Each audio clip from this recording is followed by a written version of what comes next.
కళ్ళు చూసే ప్రతి దృశ్యం నిజం అనుకోవడం తప్పు. చెవులు వినే ప్రతి మాట సత్యం అనుకోవడం ఇంకా తప్పు. చూసింది విన్నది గుడ్డిగా నమ్మి ఒకరి వ్యక్తిత్వాన్ని నిర్ధారించడం అన్నిటికన్నా పెద్ద తప్పు. సృష్టిలో ఏ తప్పు లేదు, ఉన్నదంతా మన దృష్టిలోనే ఉంది. తొక్కి బ్రతుకుతా అనే వాళ్ళు ముందు ఎదిగి నిలబడతా అనే ధైర్యం ఉండాలి. మనం చెప్పే సమాధానం కన్నా కాలం చెప్పే సమాధానం కరెక్ట్గా ఉంటుంది. ఓపిక పాటి చూడు, ఓపిక చాలా విలువైనది. ఇష్టం కోరిక నిన్ను మరొకరికి బానిసగా మారుస్తుంది. ఓపిక ఆశయం నిన్ను ఎప్పటికైనా రాజుని చేస్తుంది. మూర్ఖుల చేత ప్రశంసలు అందుకోవడం కన్నా బుద్ధిమంతుడి చేత తిట్లు తినడం మంచిది. కలలు కన్నంత ఈజీగా జీవితం ఉండదు. ఏదో ఒక మలుపు జీవితాన్ని పూర్తిగా మార్చేస్తుంది. పునాదులు సరిగ్గా లేని ఇంటిని గాలి వాన ఎలాగైతే కూల్చేస్తాయో, గాలి మాటలు నిండు సంసారాలను నిలువున కూల్చేస్తాయి. చీకటిని చీదరించుకోకు. కొన్ని ఆలోచనలు మసికిసలను మెరిసేది చిమ్మ చీకటిలోనే. ఇది వరకు మాట వల్ల మనిషికి విలువ ఉండేది, ఇప్పుడు మనీ వల్ల మనిషికి విలువ ఉంటుంది. మీరు చేసే పనికి ప్రారంభానికి ముందు 3 ప్రశ్నలు వేసుకోండి. నేను ఎందుకు చేస్తున్నాను? దాని ఫలితాలు ఏమిటి? నేను విజయవంతం అవుతానా లేదా అని లోతుగా ఎప్పుడు ఆలోచిస్తారో అప్పుడే మీరు విజయం దిశలో ముందుకు సాగగలరు. ఒక వ్యక్తి తనకు తానుగా పొందగలిగే శక్తి ఉన్న దానికోసం దేవతలను ప్రార్థించడం మూర్ఖత్వం. అలా వచ్చినప్పుడు తల వంచితే ప్రాణం నిలబడుతుంది. గొడవ అయినప్పుడు ఒక అడుగు వెనక్కి తగ్గితే బంధం నిలబడుతుంది. ఒక్క క్షణం ఓడిన మనిషిగా జీవితాంతం గెలుస్తావు. కోపం రావడం మానవ సహజం. అయితే దాన్ని ఎప్పుడు ఎక్కడ ఎవరి మీద ప్రదర్శించాలో తెలుసుకోవడమే విజ్ఞాత. మన చెడుని కోరేవారు నీ తప్పుని మాత్రమే చూపిస్తారు. మన మంచి కోరేవారు మాత్రం ఆ తప్పును ఎప్పుడు సరిదిద్దుతూనే ఉంటారు. అవసరాల కోసం సూర్యోదయానికి సూర్యాస్తమయానికి మధ్య పరిగెడుతూ ఆనందాన్ని కోల్పోతున్నాం. సింహంలా జీవించాలి, ఎందుకంటే నోరు లేని మేకల్ని బలిస్తారు, కానీ గర్జించే సింహాన్ని బలివ్వరు. గుర్తుంచుకో. కొన్నిసార్లు చదువుతో తెరుచుకునే తలుపులు నీ సంస్కారంతో తెరుచుకుంటాయి. ముగింపు తెలిసిన కథకి ముందే జరుగుతుందో తెలిసిన జీవితానికి ఎంత విలువ ఉండదు. బంధాలు కలిపేది మాటే, బంధాలు తెంచేది మాటే, ప్రాణం పోసేది మాటే, ప్రాణం తీసేది మాటే, గాయాలు చేసేది మాటే, మానిపేది మాటే. మాయ నిన్ను గెలిపిస్తుంది, మాటే నిన్ను ఓడిస్తుంది. మాట్లాడే ముందు జాగ్రత్త. అడగడం చేత కానప్పుడు ఆశపడకు, ఇవ్వడం చేత కానప్పుడు ఆశ చూపకు. మనకు విలువ ఇచ్చే వాళ్ళకి మనం విలువ ఇవ్వాలి. ఇవ్వని వాళ్ళను అస్సలు పట్టించుకోవద్దు. వాళ్ళు ఎంత తోపులైనా సరే, లేదంటే వాళ్ళకి మనం చులకన అయిపోతాం.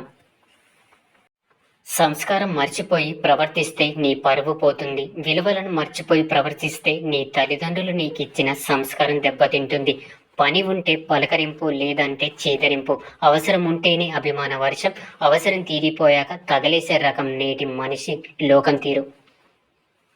జీవితం ప్రశాంతంగా ఉండాలంటే 2 దారులు. మన సమస్యలు ఇతరులకు చెప్పకూడదు, 2 ఇతరుల సమస్యలలో మనం తలదూర్చకూడదు. ధైర్యం అనే సంపదను కోల్పోతే అన్ని సంపదలను కోల్పోయినట్టే. ఆస్తి పెరగాలంటే ఎన్నో మార్గాలు ఉన్నాయి. అభిమానం పెరగాలంటే ఆత్మీయత ఒక్కటే మార్గం. ఆకలితో ఉన్న జంతువు కన్నా అత్యాశతో ఉన్న మనిషే చాలా ప్రమాదకరం. ఇక్కడ డబ్బుని చూసి సంతోషపడే బంధాలున్నాయి, కానీ మనసుని చూసి ఆనందపడే బంధాలు లేవు. ఒకప్పుడు మనసు ఉంటే మార్గం ఉండేది, కానీ ఇప్పుడు డబ్బు ఉంటే మార్గం ఉంటుంది. అవసరానికి ఉపయోగపడని స్నేహాలు, ఆపదలో ఆదుకోలేని బంధాలు ఎన్ని ఉన్నా వ్యర్థమే.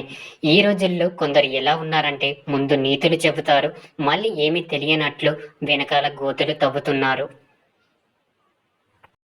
ముక్కుసూటిగా ఉన్నది ఉన్నట్లు మాట్లాడి చూడు, నీ పక్కన ఒక్కరు కూడా ఉండరు. అబద్ధాలు చెబుతూ లేనివి కల్పించి మాట్లాడి చూడు, నీ చుట్టూ ఒక పెద్ద గుంపే ఉంటుంది. కొన్నిసార్లు నీ ప్రమేయం లేకుండానే నీ మీద నిందలు వస్తాయి. నువ్వు ప్రతీకారం తీర్చుకోవాలి అనుకోకు, ఎందుకంటే ఆ సమయంలో భగవంతుడు నీ ఓర్పు సహనం గమనిస్తున్నాడని తెలుసుకో. బయట వాళ్ళకి ఇచ్చే సమయం విలువ మన వాళ్ళకి ఇస్తే మన వాళ్ళు బయట వాళ్ళు కాకుండా ఉంటారు. కొడితే బలంపైనే కొట్టండి, వీరులుగా మిగులుతారు. బలహీనతపై కొట్టకండి, పిరికి వారుగా మారుతారు. ఎవరికి తెలియని మన బాధలు కూడా తడియారని కనురెప్పలకు తెలుస్తాయి. చీకటి తానే గొప్ప అనుకుంటుంది. అయితే దీపం తన అహాన్ని తలకిందులు చేస్తుంది. కోపం తెరలాంటిది, తీస్తే పోతుంది. బాధ గాయం లాంటిది, గాయం మానిపోయిన మచ్చ అలానే ఉంటుంది. ఒక్కసారి నిర్ణయం తీసుకున్నాక మళ్ళీ వెనక్కి తిరిగి చూడకు. ఎందుకంటే ప్రతిసారి గతం గురించి ఆలోచించే వాళ్ళు జీవితంలో ముందడుగు వేయలేరు. డబ్బు లేనప్పుడు పిసినారి లాగానే ఉండాలి. ఎందుకంటే అప్పుల్లో పడిపోతే ఎవ్వరూ సహాయం చేయరు. ఎన్ని కష్టాలు వచ్చినా భగవంతుడిని మరవకూడదు. శ్రీరాముడు సీతాదేవిని కోల్పోయినా కూడా ఈశ్వరుని ప్రార్థించడం మానలేదు. ఎదుటివాడికి బాగా సంపద ఉందని నీకు లేదని ఎన్నడూ బాధపడకు. నీ దగ్గర నిజాయితీ లేనప్పుడు మాత్రమే బాధపడు. స్త్రీ ఇంట్లో కొట్టినా భరిస్తుంది, కానీ నలుగురిలో తిడితే ఆడపులిలా విరుచుకు పడుతుంది. నీ సమయాన్ని నీకోసం వృధా చేసుకో. ఎదుటి వ్యక్తి గురించి ఆలోచిస్తూ వృధా చేసుకోకు. అడవికి పోయిన రాముడు రాజే, జూదమోడిన యుధస్థుడు రాజే. వ్యక్తిత్వం ఉన్న వాడికి గెలుపుతో సంబంధం లేదు, రాజ్యంతో పని లేదు. ఉన్నంతకాలం ఒంటరిగా ఉన్న రాజే. గెలిచినప్పుడు పొగడడానికి 100 మంది ఉన్నా లేకపోయినా, ఓడిపోయినప్పుడు ఓదార్చడానికి ఒక్కరైనా ఉండాలి. కొంతమందికి గర్వం, అహంకారం ఉంటాయి, తప్పులేదు. కానీ ఎవరి మీద ఎప్పుడు చూపించాలో అప్పుడే చూపించాలి. అంతేకాని ఎవరి మీద పడితే వారి మీద చూపిస్తే మాట్లాడడానికి మనుషులు కరువవుతారు. బాధల్లో ఉన్నప్పుడు బంధాలు భరోసాగా ఉండాలి, కానీ బంధాలే బాధలుగా మారితే బతుకు బలహీన పడుతుంది. మనిషి ఎలా ఉన్నాడో చూడకు, మనసు ఎలాంటిదో చూడు.